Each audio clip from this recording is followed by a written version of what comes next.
ESA astronaut Thomas Pesquet from France is about to begin his second long-duration stay on board the ISS.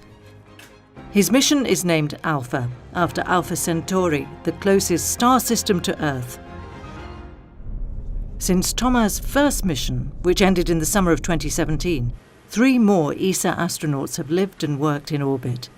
His upcoming mission will continue Europe's ongoing habitation of the ISS, but with some radical new developments. ISS has changed a little bit, but not so much. The science experiments, there's some new ones, and also the same ones that I performed last time are still ongoing because you need more data. So I won't be too surprised. But there's also some big differences. One big difference is obviously how to get there. And I flew with the Russian Soyuz from Baikonur, Kazakhstan, the last time.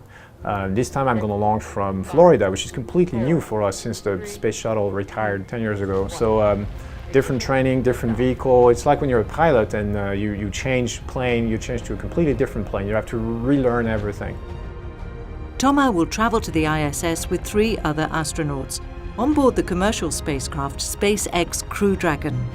This will be its second operational flight, lifting off from Cape Canaveral on board a Falcon 9 launcher. He'll be the first European to launch from the USA since 2011, when Roberto Vittori from Italy flew on board Space Shuttle Endeavour to deliver ESA's Alpha magnetic spectrometer. Despite his previous experience in orbit, Thomas has had to undergo a long and intense training program for the Alpha mission. Preparations for this flight have been particularly challenging, as they've coincided with restrictions caused by the global COVID-19 pandemic. We really try to lower the risk. We've reduced our traveling quite a lot, so now everything that we can do remote, just like everybody, we do remote. Everything that's not mandatory, we cancel. And by doing this, we're in good shape to be on time for launch, which is pretty amazing. And I think everybody has done a very impressive job, in spite of the pandemic, still pressing ahead and ticking all the boxes. Once he's back on board the ISS, Thomas will spend much of his time on scientific research. During his last mission, he took part in over 200 experiments, setting a record for the number of hours spent on science in a week.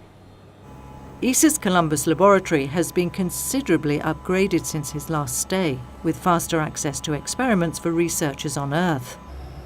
He'll also be carrying out maintenance tasks as part of the station's crew, this time with the benefit of 6 months' experience in orbit. The second time, it's a bit different. You know exactly what you need to know, what you don't need to know, how to do things, you have an idea. So I think I'm going to enjoy it more, because the first time I was always constantly trying to do work and do things, and I was never ever idle on board the space station. This time I'm going to try to take some time for myself and maybe make some good memories. Thomas Pesquet's upcoming launch will see him pioneer a new phase in European spaceflight. And as the Alpha mission unfolds, continue ESA's role as an international partner in orbit.